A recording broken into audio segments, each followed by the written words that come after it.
Estimados amigos de Luces del Siglo, hoy tenemos a un invitado especial aquí en el estudio, al oficial mayor Manuel Alamilla Ceballos, y vamos a tener una rica plática sobre lo que está haciendo esta administración. Ya pues prácticamente rebasó la mitad de su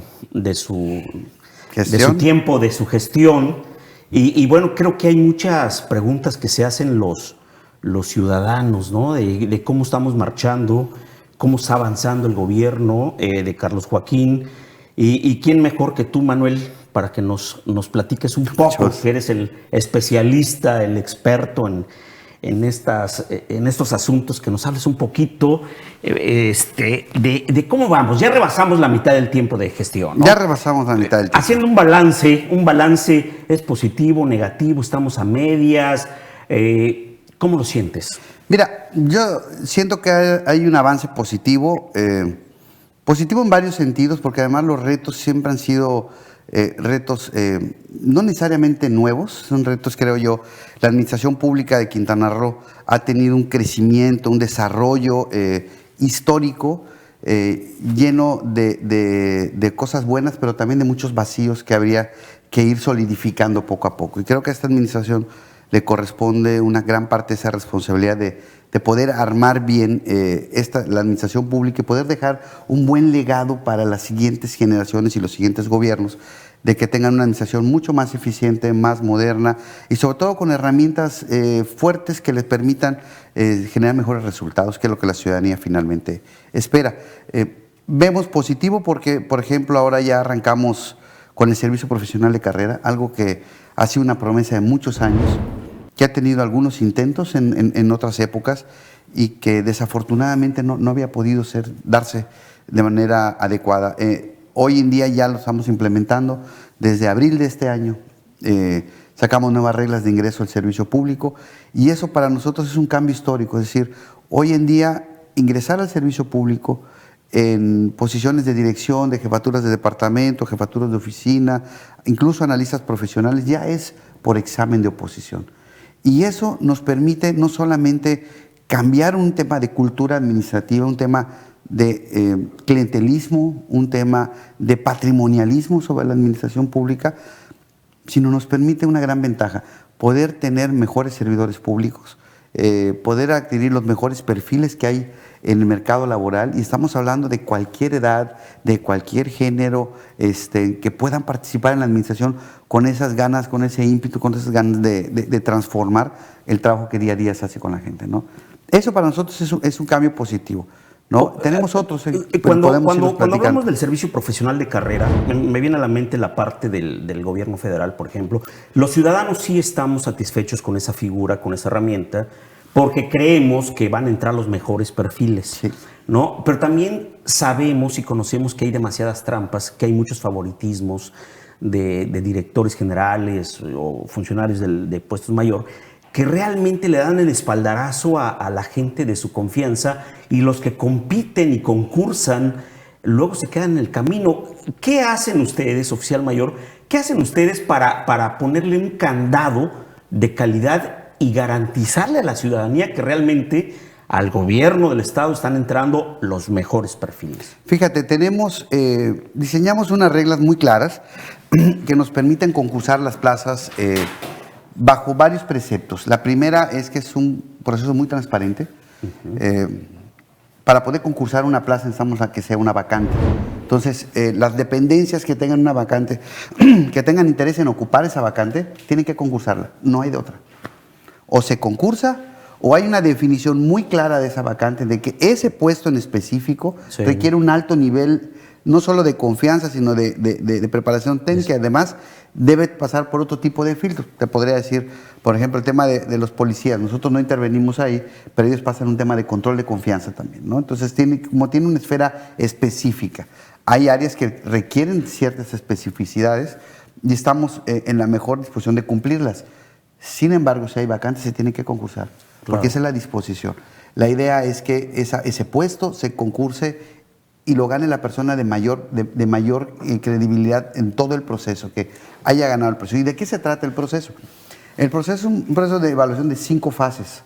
Evaluamos el currículum, si el currículum del aspirante o la aspirante coincide con el perfil que se está requiriendo en el puesto. Si eso es positivo, pasa a la parte del examen técnico. Tenemos un examen técnico donde lo que vamos a ver es su conocimiento sobre el puesto y sobre la administración pública. De ahí tenemos un examen psicométrico, un examen de honestidad laboral, donde la parte más valiosa para nosotros en toda esta parte del examen es que vamos a evaluar violencia de género. Si el aspirante o la aspirante tiene altos indicadores de violencia de género que se detectan en esta prueba, ya no continúan en el resto de las fases. Por muy especializado que sea en su área, no entra. No, porque la prioridad también es tener ambientes libres de violencia dentro de la administración pública. Y al final hay una entrevista donde los perfiles que ya llegaron a la última fase son entrevistados porque va a ser el jefe inmediato. Y entonces el jefe inmediato puede hacer preguntas pues, de situación, de distintas condicionantes. Participa la oficialía mayor también en eso para regular ese proceso, es decir, es un comité de 3 personas, 2 de la secretaría donde va a trabajar y 1 de la oficialía mayor, que nos permite sobre todo regular el proceso, de que no se les hagan preguntas personales o temas que no tengan que ver con lo laboral.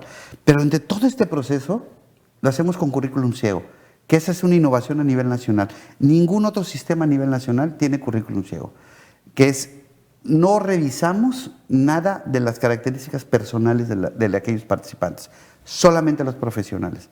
Entonces es hasta la entrevista donde ves si es hombre, si es mujer, qué edad tiene, ¿no? Qué características particulares pudiera tener físicamente para que identifiques a la persona. Antes de eso solamente vemos la parte curricular. Entonces es un proceso que no solamente abona el tema de igualdad sustantiva, sino además va mucho más allá de eso.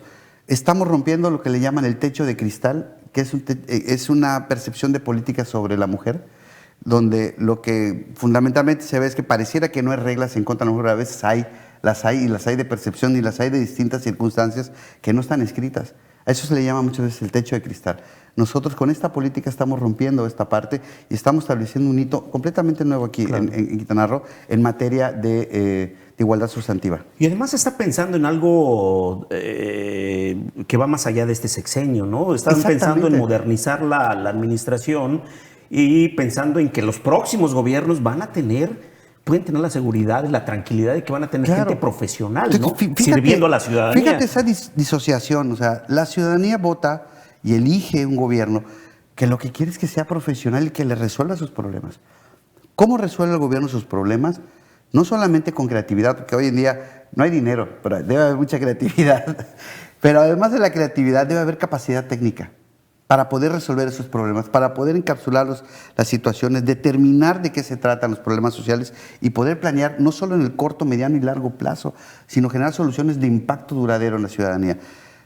Pero ¿cómo vas a hacer esto si finalmente lo que tienes a la hora de ingresar al servicio público, pues es a los que conoces?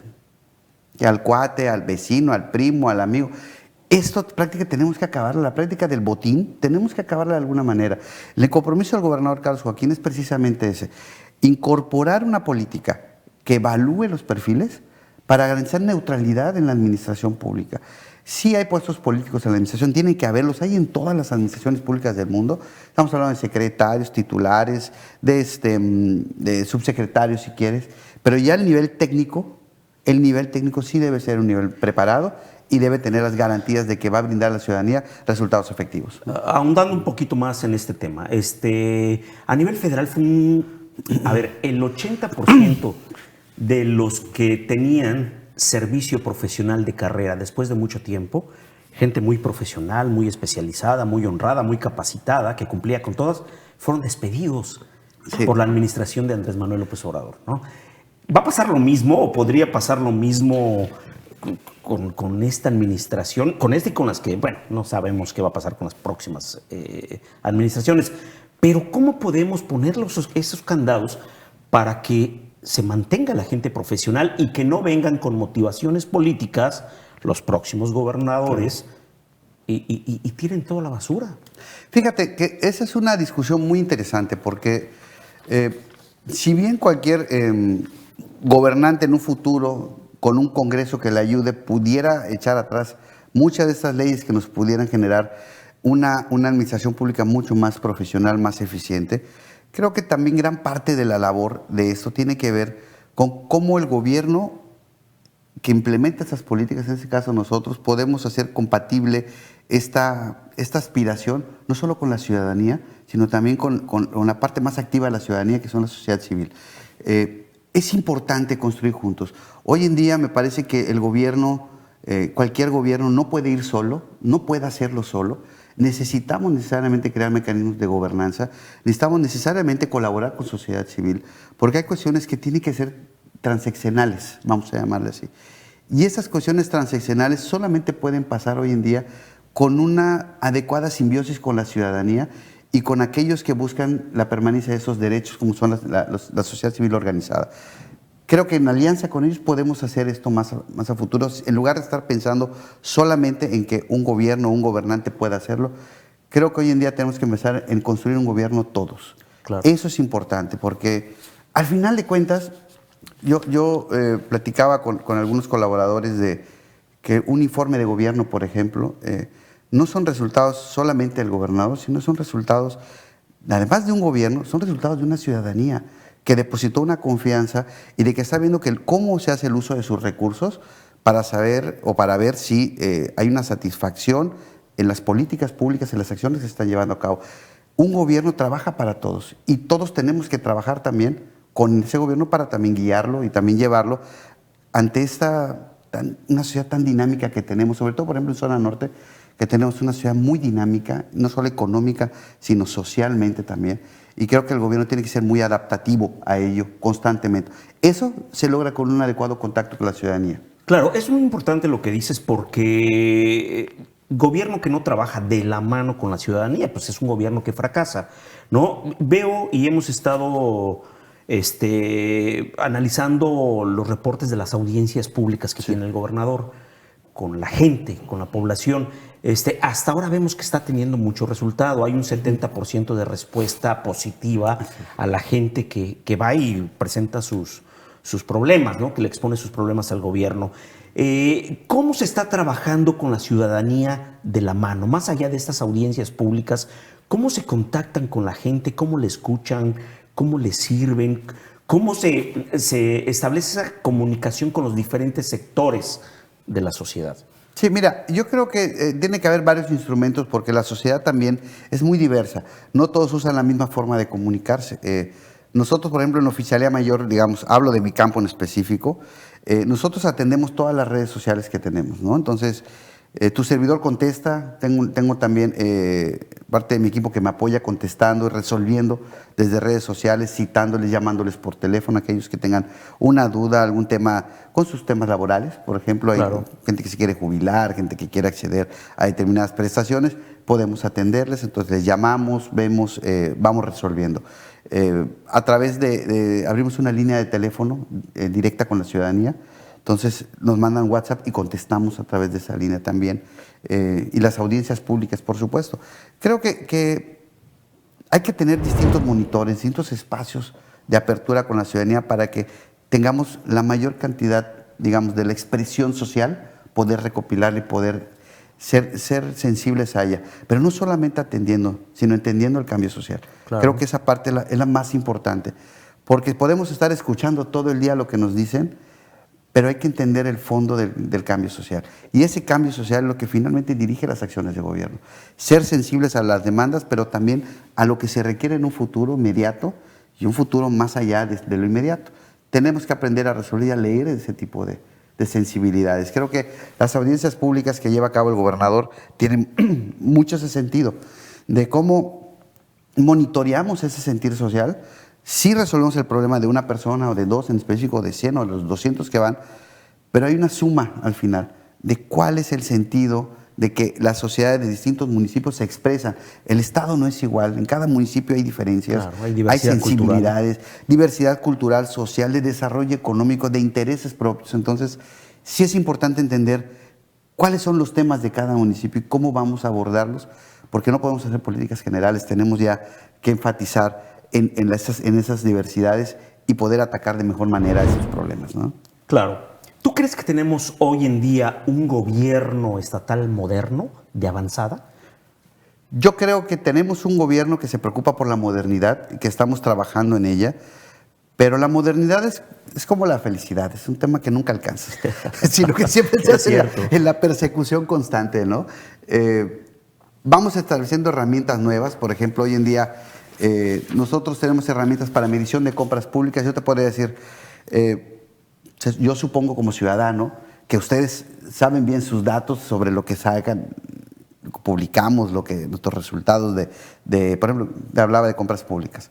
Hoy en día compramos 92% por licitaciones. Es la cifra más alta a nivel nacional en cualquier entidad.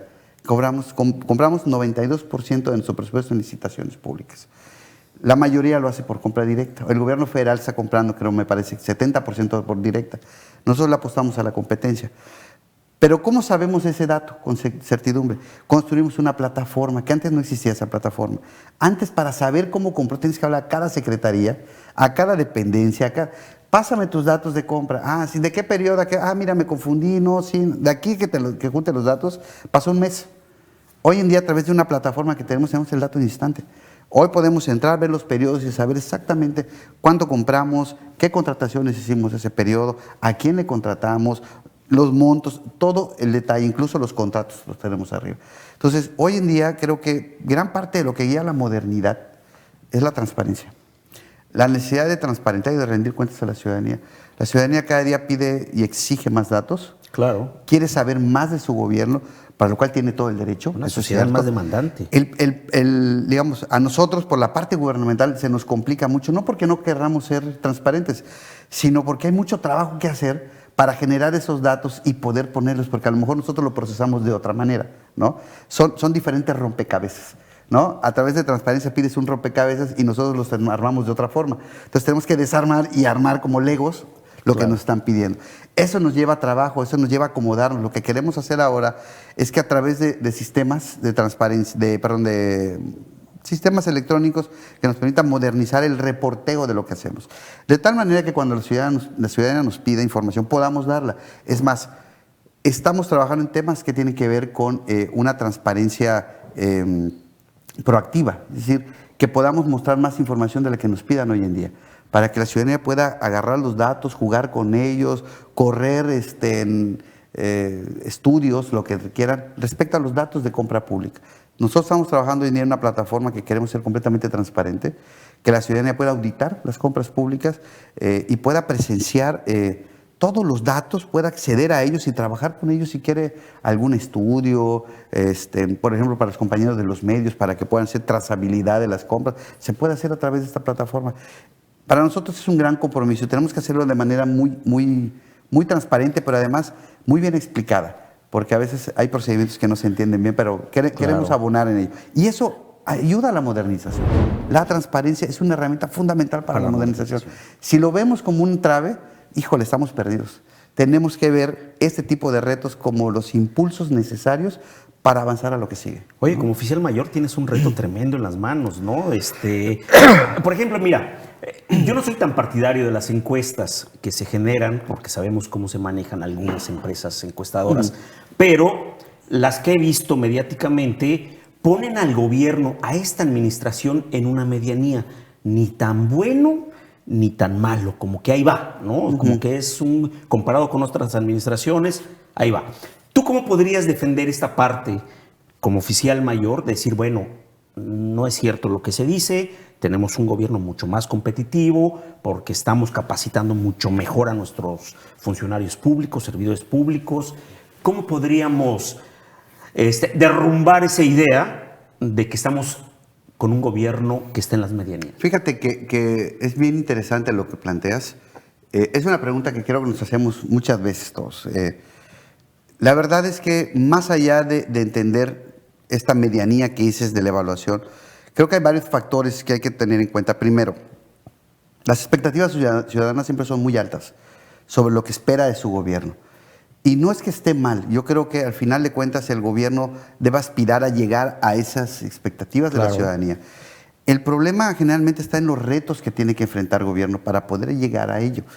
Uno de los grandes retos que tenemos hoy en día, y creo que el más importante, es precisamente los dineros públicos. Hay un enorme recorte por parte de los ingresos federales.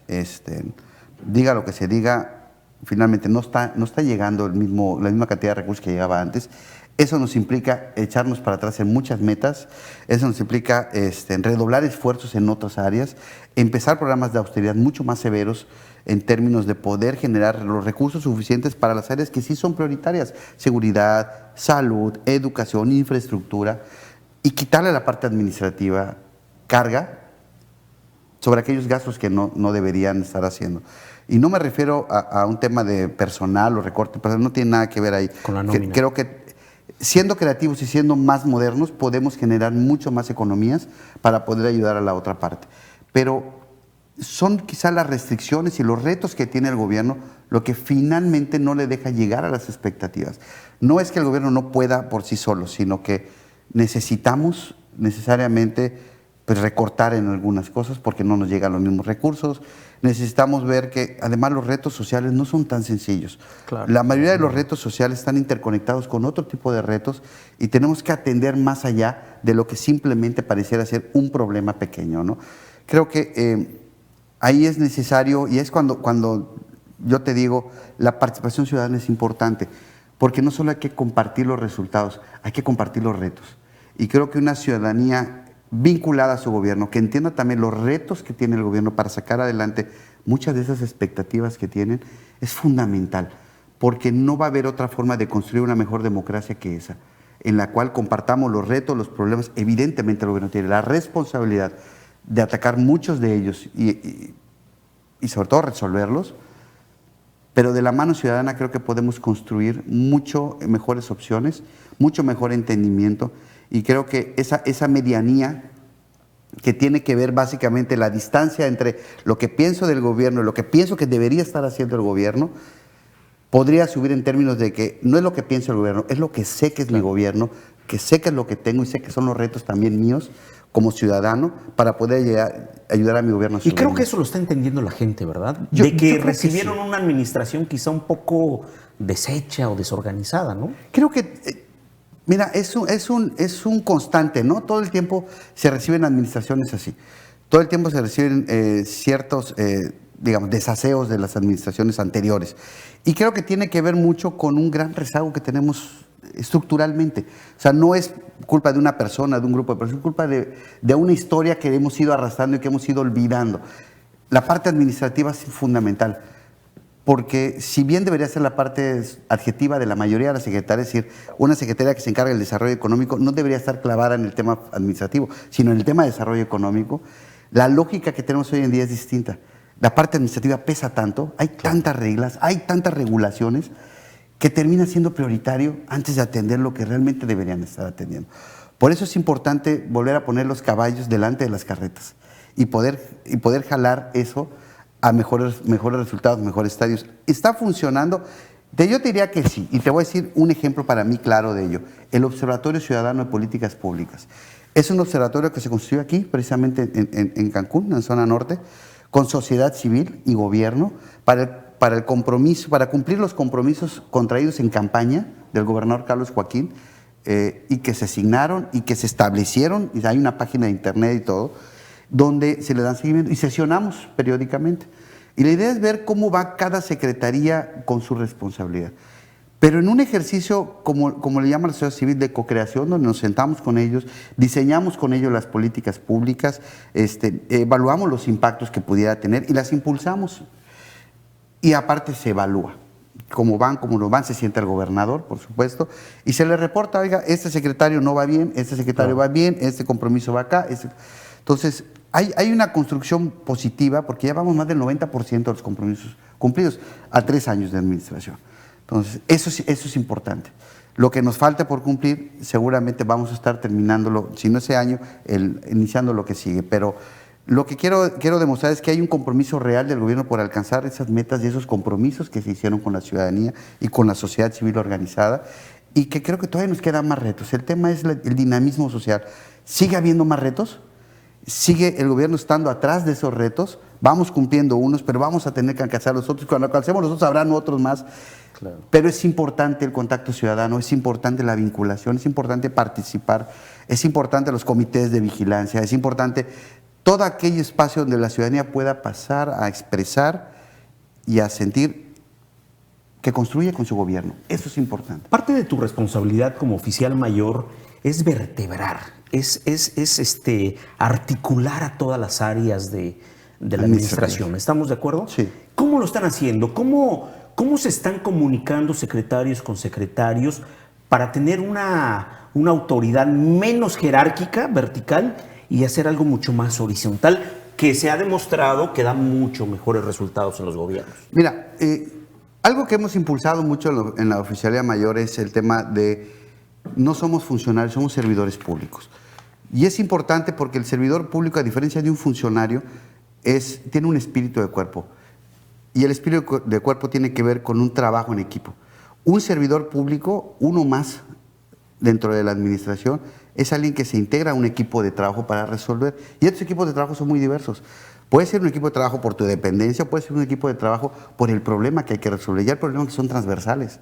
Claro. Entonces, es importante primero entendernos de par a par. Finalmente tenemos una responsabilidad en el gobierno y más allá de si uno tiene un nivel alto o bajo, lo que tenemos que hacer es resolverle a la ciudadanía. Eso es lo que más importa.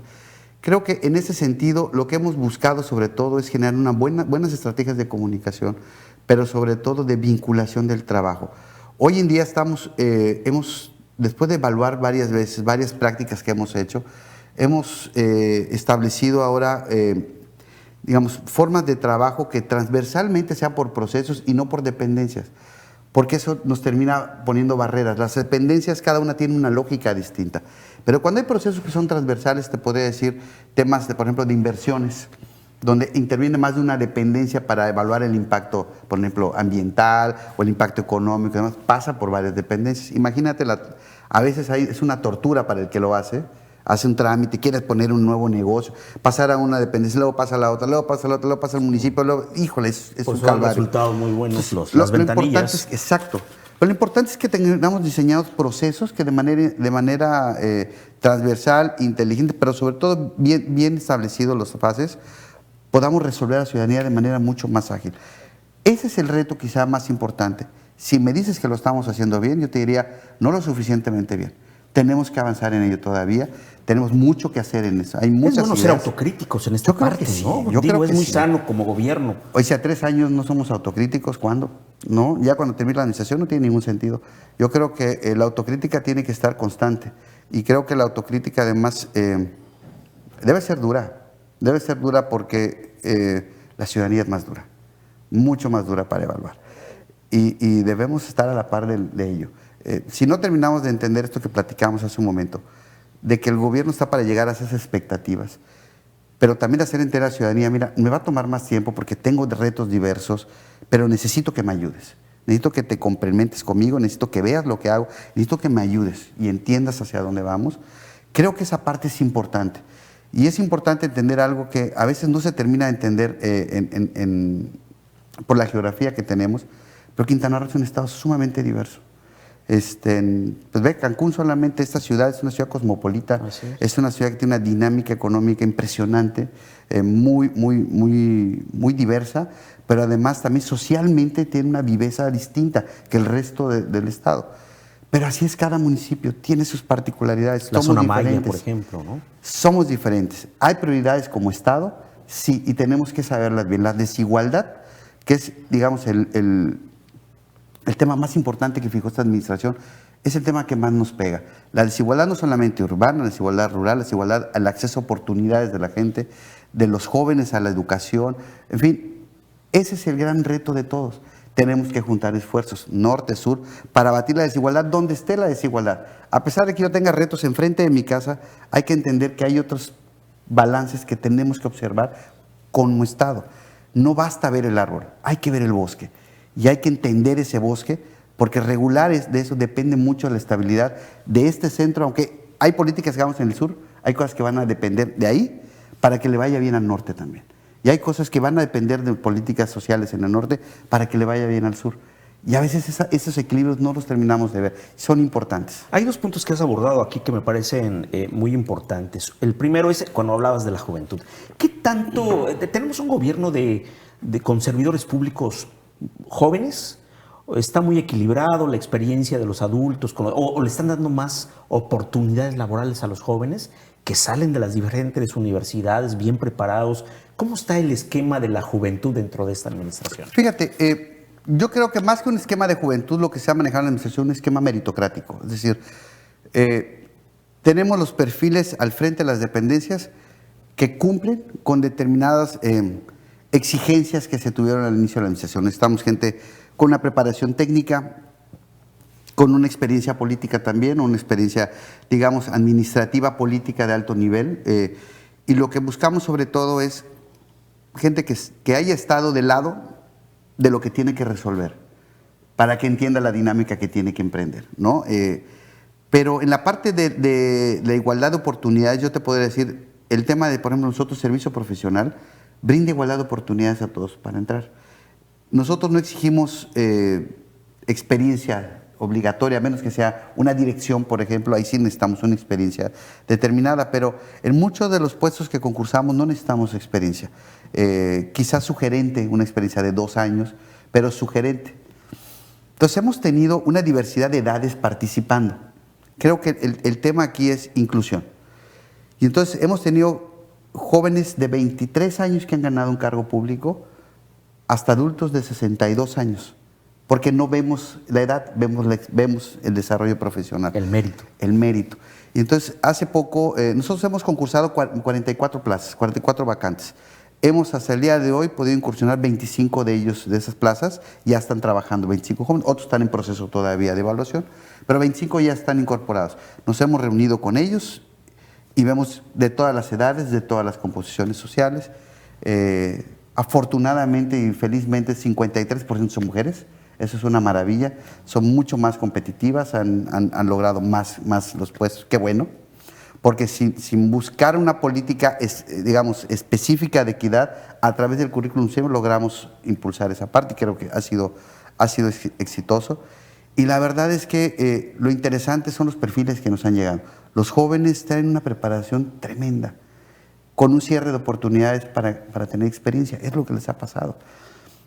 Y a veces terminan eligiendo un trabajo que no tiene que ver con su perfil profesional. Y entonces desarrollan una experiencia en una cosa distinta. O sea, hoy puede ser un licenciado en lengua inglesa, alguien que puede estar dando clases de inglés o que experimentar un tipo de academia en el inglés y que se dedica a la agronomía.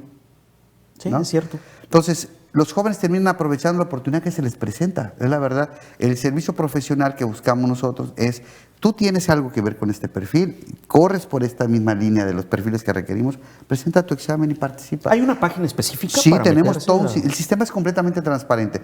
Tenemos una página para que suban todo su currículum y ahí mismo darle seguimiento a los concursos. Se pueden inscribir ahí a los concursos. Todo es completamente gratis. Subimos el material que tienen que estudiar. Es completamente gratis también. Es el mismo material para todos.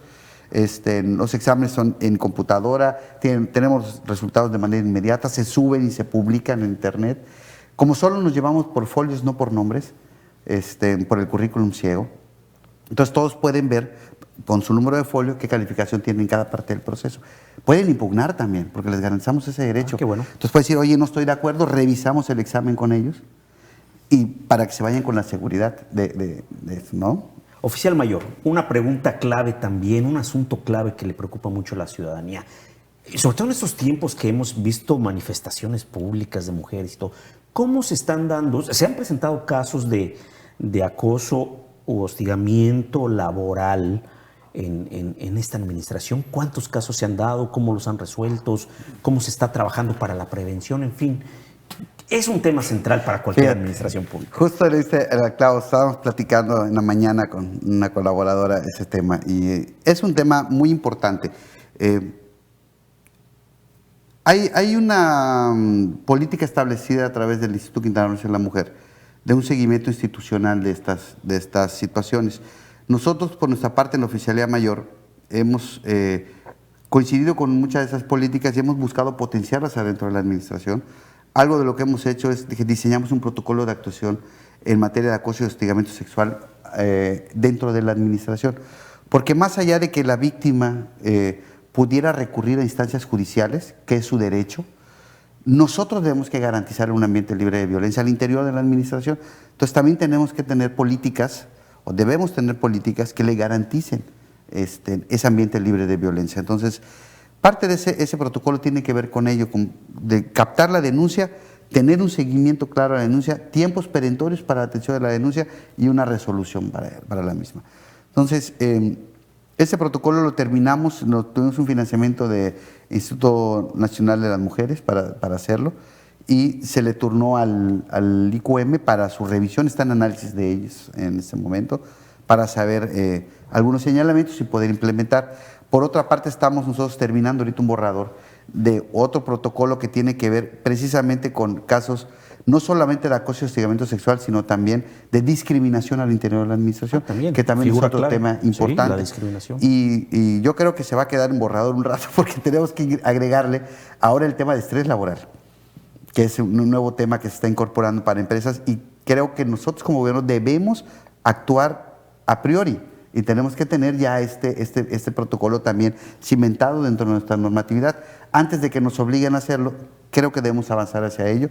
Bueno, un gobierno avanzado tiene que hacer ese tipo de Entonces cosas. los protocolos ya están sentados, ya están trabajados. Ya están sentados. ¿Hay casos claros de hostigamiento? Hay casos, hemos visto casos numéricos, diversos. así que se han levantado Mira, carpetas. los datos en todo caso los tiene el IQM, porque reciben directamente los casos. Lo que a nosotros nos ha tocado como Oficialía Mayor, que nos piden intervención, han sido muy pocos. Yo te podría decir 3, 4 casos.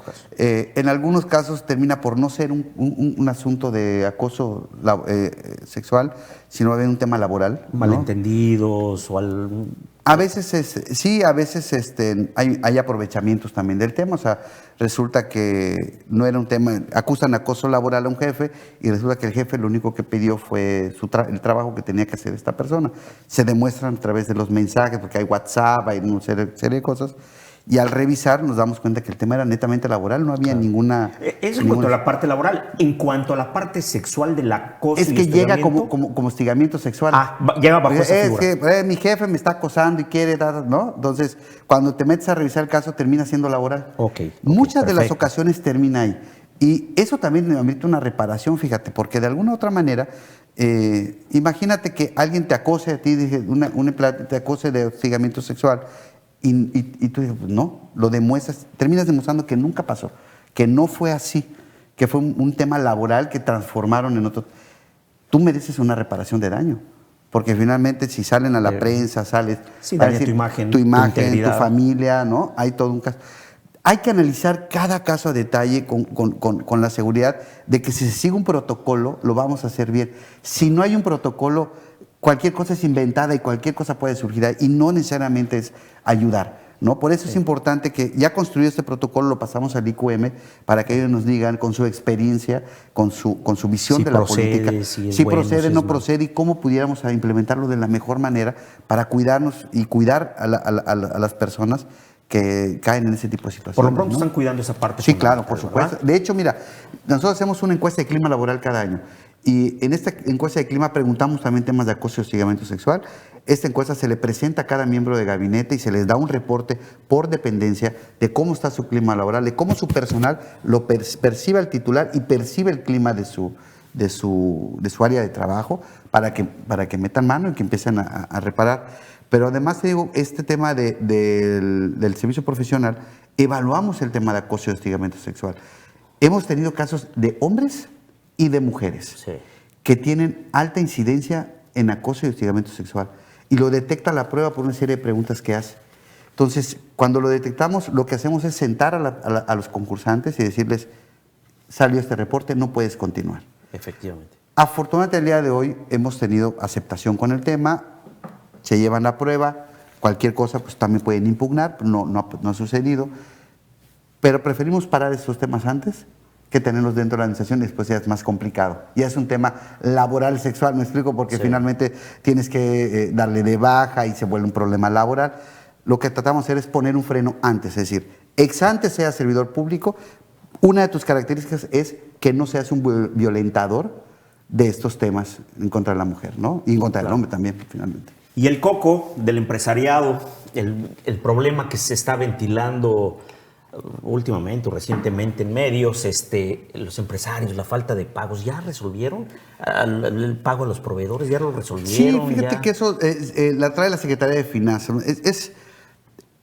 Digamos, una situación que para nosotros de repente es complicado explicar, pero trato de explicar. ¿Cae en tu cancha o No, cae más en la cancha de la Secretaría de Finanzas, que es la responsable de hacer todos los pagos.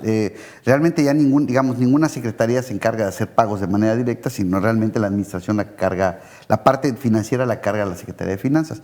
Sin embargo, es la oficialía la que hace las contrataciones, ¿no? O sea, yo soy el que hace las licitaciones públicas, la que evalúa, la que determina, da el fallo, contrata, pero quien paga es otro.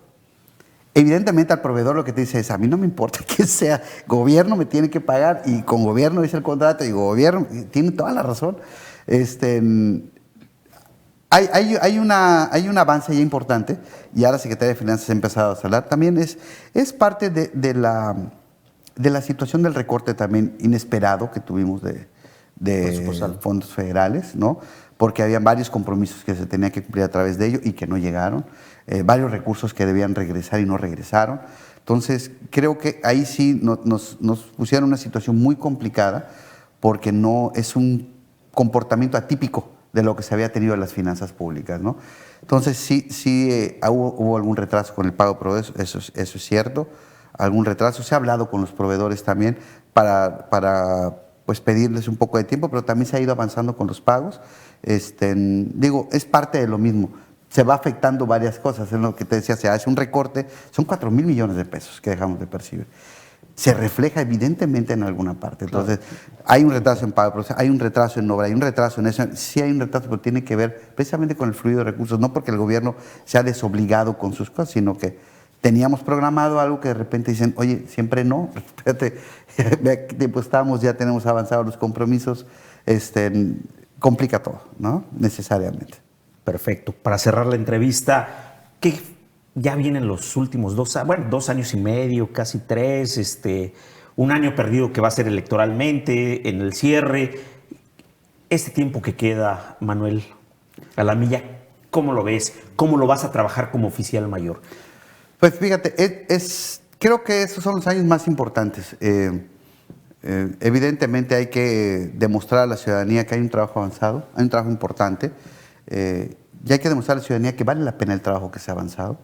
Creo que eso es muy importante, hacerle ver que lo que se está trabajando tiene que ver, por ejemplo, en el caso de oficialía mayor, para nosotros nuestro proyecto clave es el servicio profesional de carrera.